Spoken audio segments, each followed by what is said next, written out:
How's everybody doing? Everybody good? Nikki, oh, Nikki. I appreciate you blaming it on Zach. Sweet walkout song. Everybody good? Yes? No? Maybe so? Great job, band. Gib, good job. The second piece of merchandise is coming out of your check, so that's awesome. Unfortunately, like Gib said, nobody gets paid, so he doesn't get paid for that. So, and then we will be passing those cards at the end. So just fill it out. And again, it's just information. We're not going to overload you with information. We're not going to overload you with communication.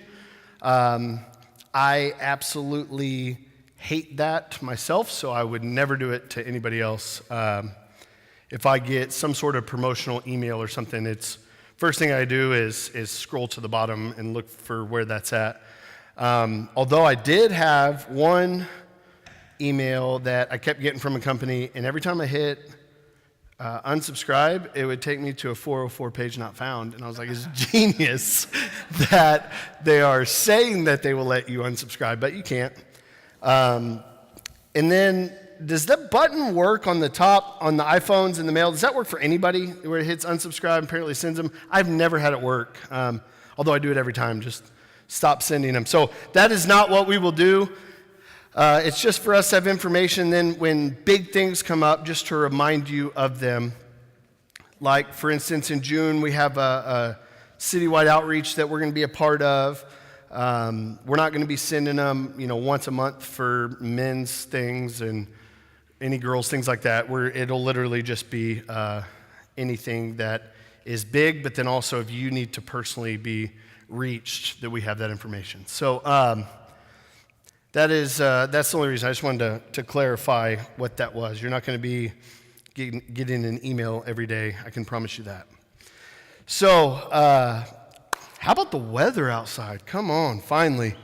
70 degrees, beautiful, sun's staying up, and which normally means me jumping on a very small trampoline or something like that, but I'll take it at this point. So I am very, very excited for the next few weeks here at Local Church. We are diving into a series called You Mad Bro, and basically it's anger and what anger is and what it does to us, and then how when we feel that anger, how we respond, good, bad, ugly, whatever it is, how we respond, and then what the Word says about how to deal with anger and how to respond with anger and when things happen. And this has been something that I would say most guys have been tagged as having a temper.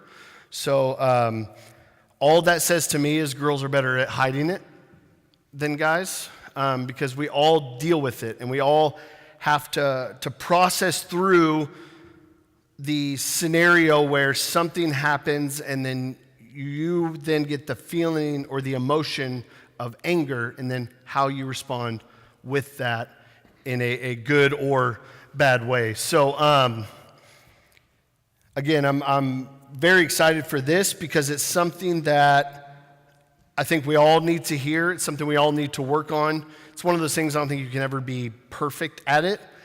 And it's something that, for me, it hits personally for me, because how you respond, the unfortunate thing is you can respond negatively to anger, and it can almost be a tag that you then carry is that moment, and that you're not able to control your emotions or to control yourself. And so I just wanted to dive in real quick. And again, the next few weeks we're going to break down good anger, bad anger, how you respond, what the Word says about it, and what is beneficial moving forward, whether it be somebody else, how you get mad, how it affects you, how it affects somebody else, and then just positive ways to handle it in life. So it's an emotion that we all have that's all a part of our lives. And basically what anger is, the definition is a state of indignation and outrage, often resulting from distress caused by injustice, or insult. So it's a feeling that we get that's caused by the action or the reaction of somebody else. What's interesting about anger is it's not anything that we just come up with ourselves. It's all a reaction to something. So for me, it's something that we have to look at and train ourselves in how to react, because that reactionary, you want to say it's this part of my makeup, or that's just how I am, or that's how it's been, or that's how I handle it, or whatever that may be, that it's a reaction. People get angry all the time, but the problem is, what are you actually getting angry over? What is causing that anger? Oftentimes we get angry over the wrong things, and then because of that, and because we get so angry over things we shouldn't get angry over, we then don't get angry about things that we should be angry over. Things that should bother us don't, because we're so emotionally drained at the fact that we have been angry at everything that's happened. For example, some of us are angry about what's happening in America today, which we should be, but we limit it to things that are unacceptable to us, or that are unacceptable by the world's standards. Everything from racism to the exploitation of women and children, all types of discrimination and abuse,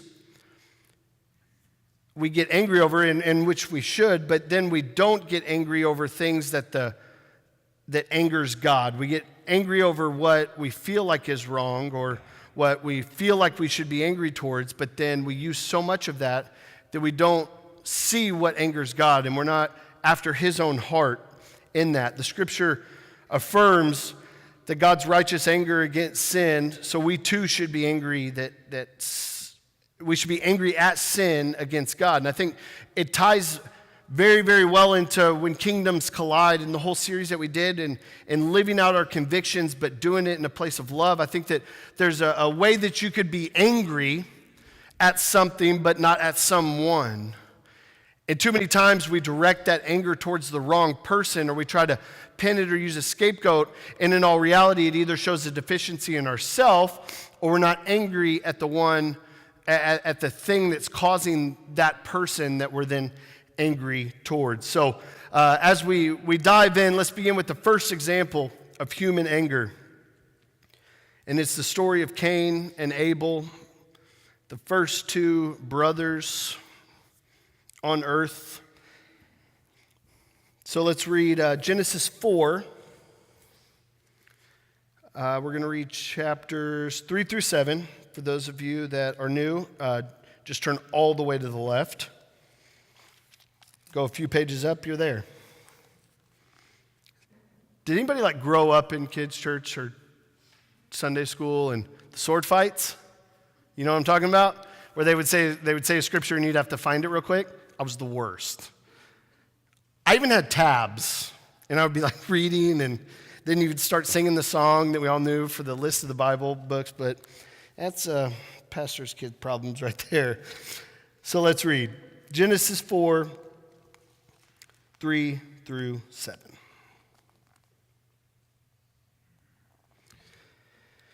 When it was time for the harvest, Cain presented some of his crop as a gift to the Lord. Abel also brought a gift, the best portions of the firstborn lamb from his flock. The Lord accepted Abel and his gift, but did not accept Cain and his gift. This made Cain very angry, and he looked dejected. So just to break this down real quick, Cain was a farmer, and Abel was a rancher. And as you dig into this story, and at first you read it, and you look and you say, okay, wait, why would God not accept Cain's offering, but then accept Abel's? And I think it's just beyond the fact that it says that Cain presented some of his crop, and then Abel brought the best portions of the firstborn lamb of his flock. But when you get into it, it says that what Cain brought and the sacrifice that he brought were literally fruit that had fallen from the tree, the vine, the plant, and had fallen to the ground. So he literally walked as he was going to make the sacrifice and just picked up what he could and went. Instead, Abel, his brother, brought the best of the best of the best to give to God. So that's just a little bit of foundation for this. So it said, this made Cain very angry, and he looked dejected. Why are you so angry, the Lord asked Cain. Why do you look so dejected? You will be accepted if you do what is right, but if you refuse to do what is right, then watch out. Sin is crouching at the door, eager to control you, but you must subdue it and be its master. So I look at this story, and you see that Cain brought an offering, and Abel brought an offering, and Abel's was good, which I would imagine there was some sibling rivalry there even to start. I think we all have it with our siblings, but there was that, and then he brought what he brought, and the Lord did not accept it and did not accept that offering. And then I love that it says that he looked dejected. So when I think about anger, and as I was going through just the notes here and what I was going to do each week, I thought about a cartoon. When a cartoon gets angry, how it slowly starts to turn red, and it starts in their face, and then it turns into what looks like they're just absolutely sunburned, and their steam starts coming out, and then they just explode with anger. That is a mental image of what I think most of us do with anger, that we let it creep in, and then we let it control us to where then it becomes one of the deciding factors for every decision that we make. So first off, Cain was disappointed that God did not accept his offering. I would imagine that he was disappointed and angry with himself at this point. I know that we have to deal with things. It's why would you do that? Why? And you're talking to yourself, and it's why would you do that? Why would you make that decision? Why would you trust them again? Why would you let them in again? Why would you go hang out with them when you know how they treat you? Why would you put yourself out there when they've let you down every time before that? Why would that? Why? And you get angry with yourself and disappointed with yourself. So Cain is having to deal with the disappointment that God didn't accept his offering, but then also the disappointment and the anger at himself. But regardless of it, he was feeling, and he let it fester up. He let it build up inside of him.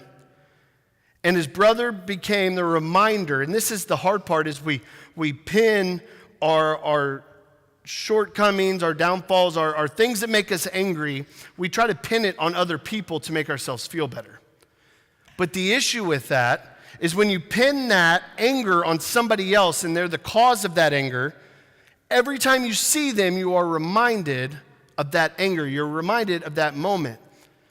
So Cain took his anger out and put it on what should have been just on him. He put it onto his brother. So every time he saw his brother, he thought about how his younger brother brought an offering that got accepted, and I didn't bring one that got accepted. He rejected mine, but then took my brother's. It was a continual reminder of his failure versus his brother's success. We've all been there. Someone got a promotion that we wanted or deserved, and every time you see that person, you have to think about it and almost get it right in your heart. Every time you see them, you have to go through that scenario again, and you have to feel that pain again. And it's undealt anger that you have when it shouldn't be the case at all. So then through this, God recognizes that Cain, what he was going through in his mind, and he attempted to guide Cain. He attempted to give him guidance in this situation, in the time of anger. He asked, "Why are you angry? Why do you look so dejected?" And then he told Cain that if you do well, will not your countenance be lifted up, or will you not feel better? Will your persona not be lifted up? But if you do not do well, sin is crouching at the door, and its desire is for you, but you have to master it. I truly believe that God was trying to get Cain to realize for himself that the anger he was feeling was not appropriate, especially since he was pinning it or targeting it on his brother. God warned Cain that if he did not get control over his feeling, that it was like it was crouching at the door and waiting. That he was crouching at the door and waiting for just that moment. So real quick, I want you to visualize this image, that there is some sort of predator, animal predator, that is outside of your house and is walking around. And you know that it's out there and it's looking for you. Is there a chance, and I know I can feel the tough guys in the room, so throw all that out. It can beat you no matter what. Let's say that. Because I'm thinking, I was going to say like you have no weapons, but then it's like, lion, yeah. I'll open up the door. Gib in particular, I feel like he's nodding right now and telling Josh, which I get. I mean, I'm right there with you. I'm like, yeah, let's take a chance. No, but you're in there and it would definitely, you would not be able to beat it in a fist fight. Is there a chance that you would ever open up that door? No. Why would you ever take the chance of, if you didn't know where it was at, you knew it was around and it was lurking, but you did not know exactly, why would you ever open up the door?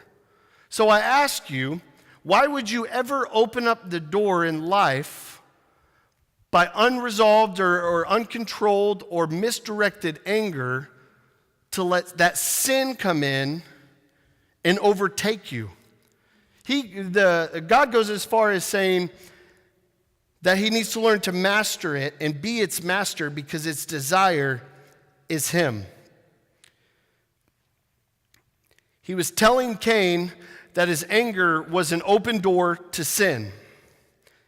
How many open doors have we left open because of our anger? Justified or not, Cain's anger led him to killing his brother in this moment. His own brother, that he killed him in this moment because he let anger come in and control the situation. Literally, he let it control the situation. And we want to think that that's so far-fetched, but I think we've all dealt with that. That we harbor this anger towards someone that has no idea that we're even thinking that. We're suffering that offense, or we're harboring that bitterness towards that person, but it's not doing anybody any good.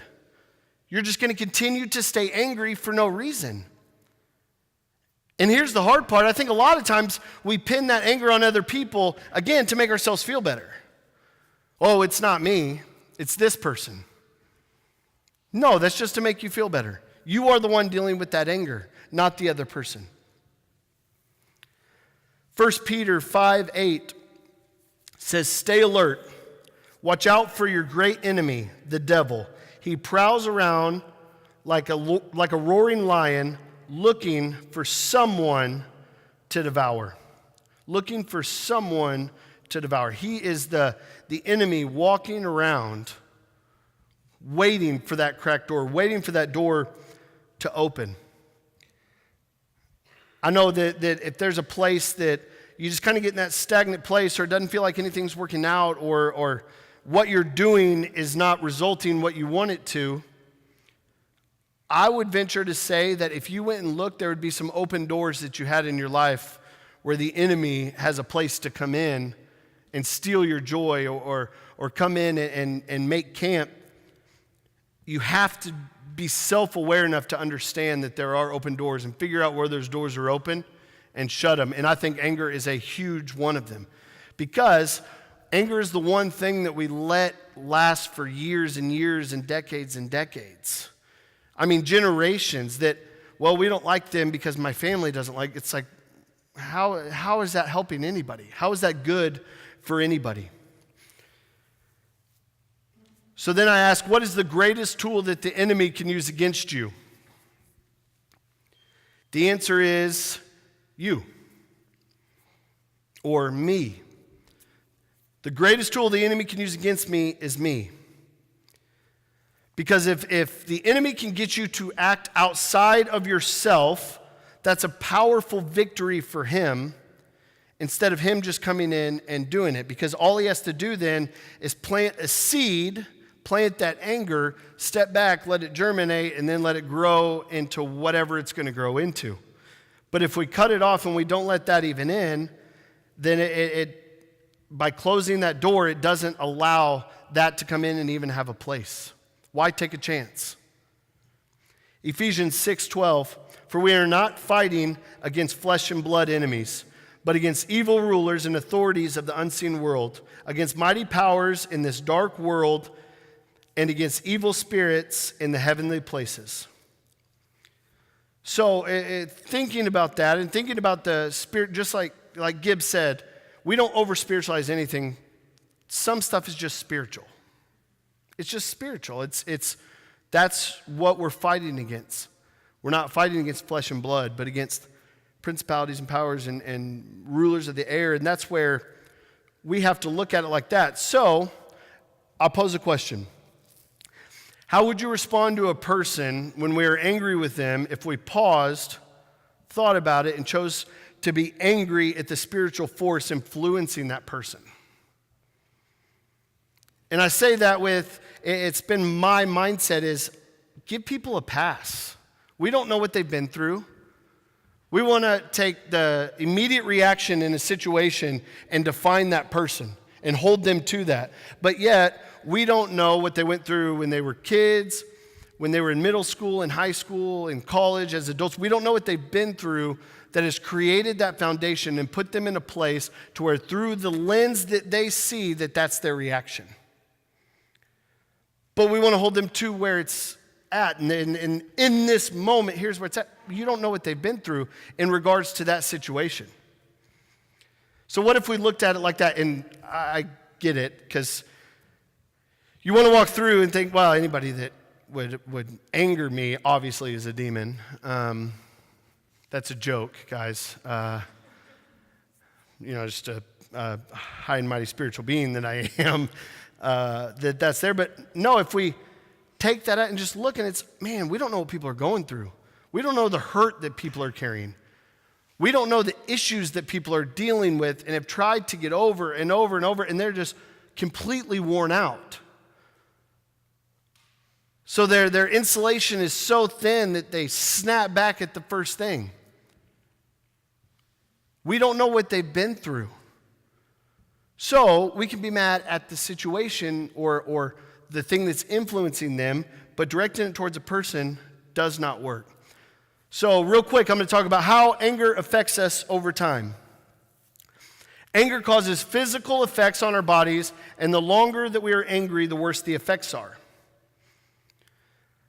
The feelings of anger may differ from person to person. For example, women are more likely to describe anger as slowly building through the body, while men describe it as a fire or a flood raging through them.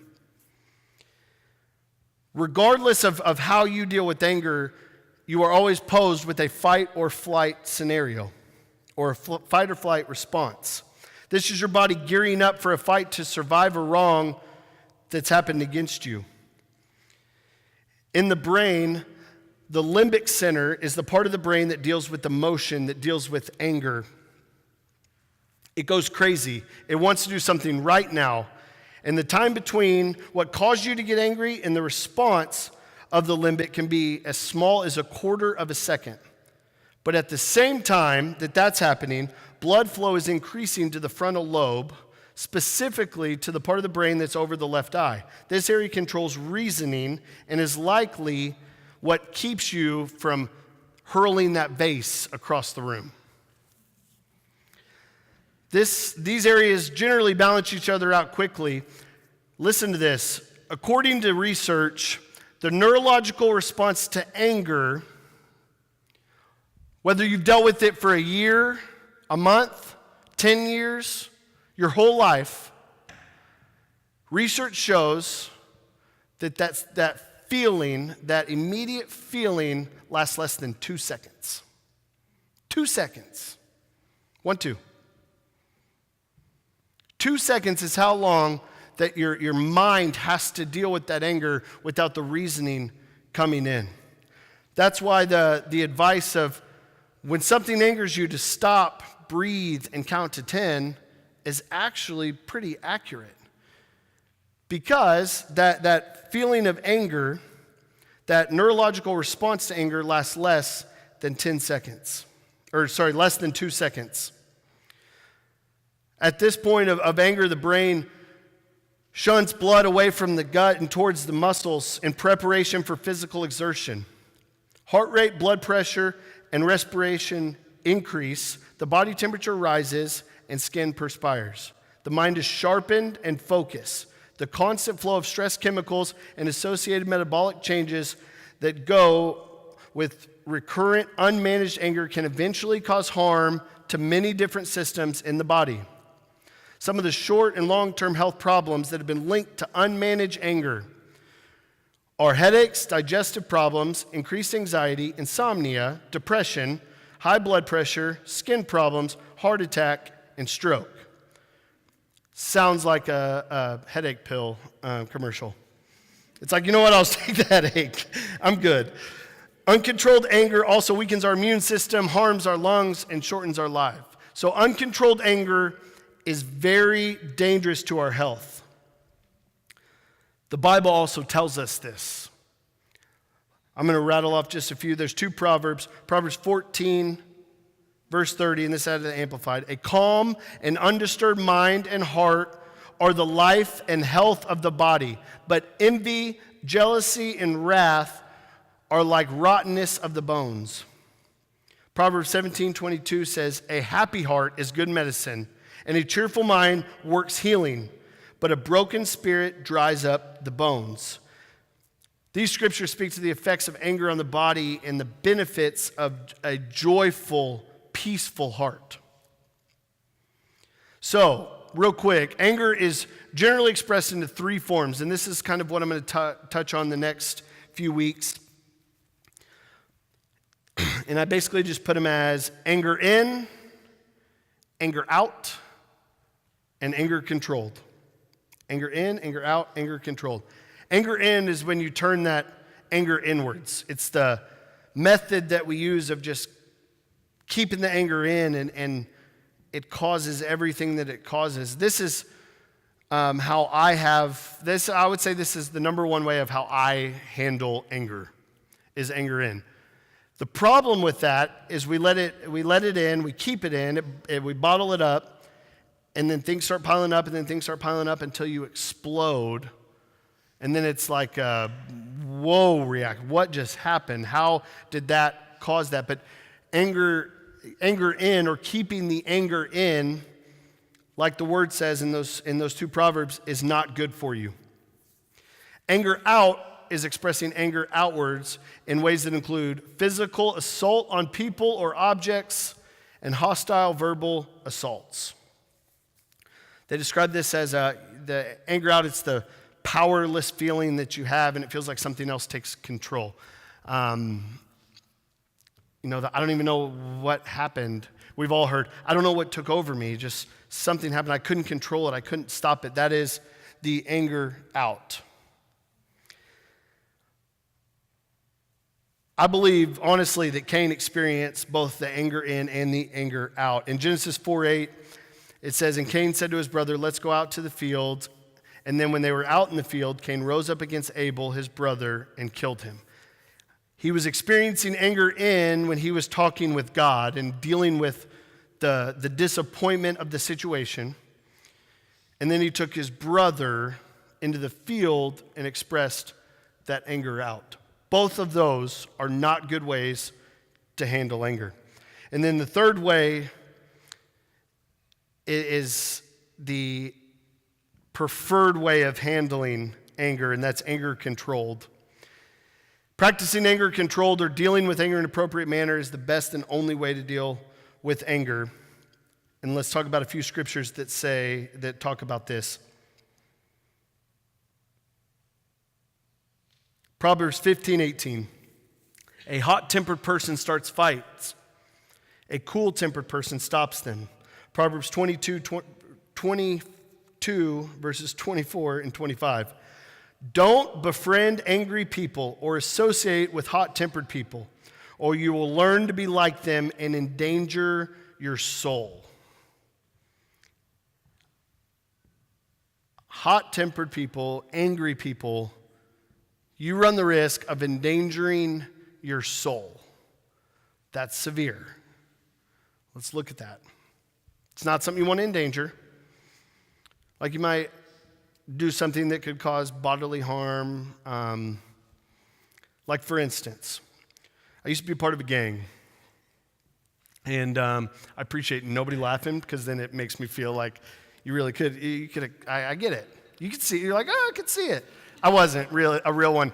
It was called the Mean 15. And we were a longboarding gang. And we would go around downtown and we would longboard. I also was part of two gangs. I was part of a biker gang. It was called Scoot the 918, and we rode scooters. And man, we were ruthless.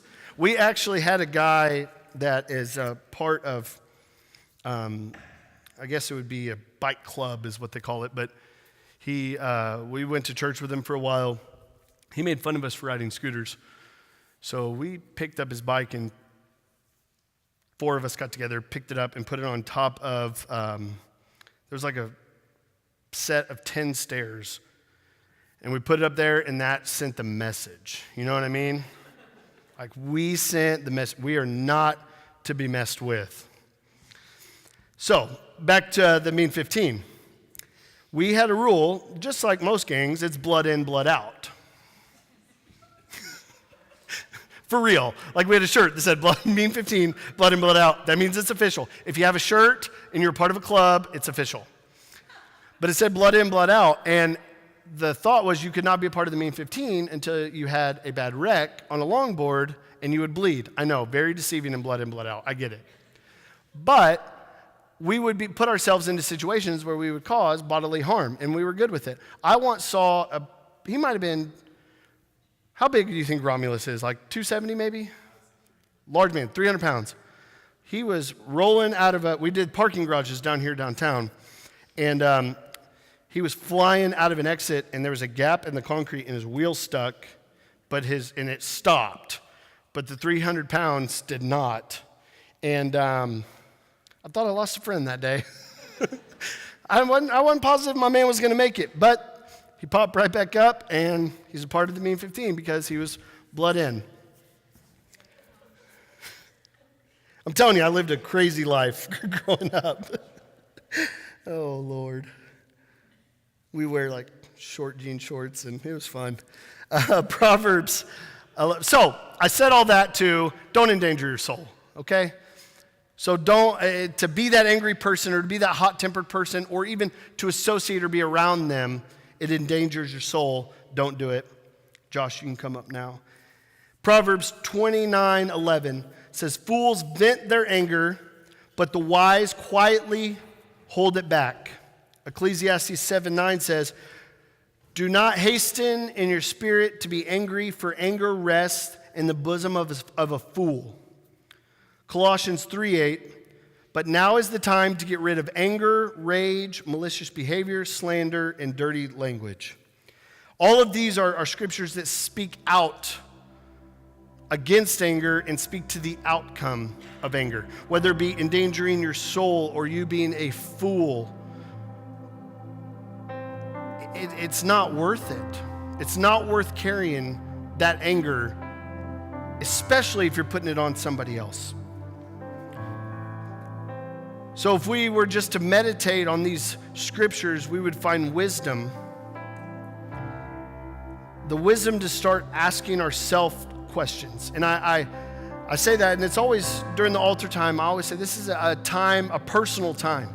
Take inventory. And that, for me, that's for you to be wise enough, to be self-aware enough to go through and find those open doors, to find those pitfalls, to find those things that are inside of you that you may not see every day. Who do you have anger? If you have anger towards anybody, you shouldn't, because it has been longer than 2 seconds. So why would we carry that around? Why would we carry around anger towards someone who has no idea what they've done to us? It doesn't make sense. Why would we carry that burden in life of dealing with things that someone else has done when they're not dealing with it? All it's doing is holding you back. And it's as easy as just forgiving them. I know people have wronged you. I'm sorry that that happened. I really am. But at some point, you're going to move past it and let your past be the past and not let it define you or dictate where you're headed, and forget about it, forgive them, and move forward. I'm not saying that you ever have to trust them again, but just move forward. It's not worth carrying the weight. I know they hurt you. I know they did something that caused you to be angry. I'm very sorry that they did that. If they are not, I am. Please don't carry that weight. All it's going to do is hold you back. All it's going to do is slow you down. All it's going to do is trip you up. And it's going to get to the point that you're either going to deal with it or it's going to explode inside of you, which then the ramifications are outward past that. So you might as well deal with it. Deal with it now so you don't have to moving forward. Deal with it now so it's not the thing holding you back from moving on to that next place in life, to moving on to that next step. Don't let the little things hold you back. Don't let that open door be the thing that lets the enemy in. So a few questions that I just wrote down as I'm looking through, or as I was reading through this, just 4 questions about me when I get angry. Number 1 is, what am I really angry about? What am I really angry about? Number 2 is, would Jesus be angry over this? Number 3, if Jesus would be angry about this, how would he respond? And then number 4 is my response the same as I believe that Jesus would respond? Is it the same? Jesus is a great example to model areas of life about, our whole life, but this area in particular after Jesus. Give them a pass. Let people go. People make mistakes. I don't know if you know that or not, but people make mistakes. They're still people. But love them. Give them a pass. It might be that you leave here and call your mom, your dad, your brother, sister, whomever it may be, but move past whatever you're dealing with, whatever anger you walked in with. It's been longer than 2 seconds. Move past it. I'm not saying don't learn from it. Learn from it. But don't let that be the thing that's holding you back.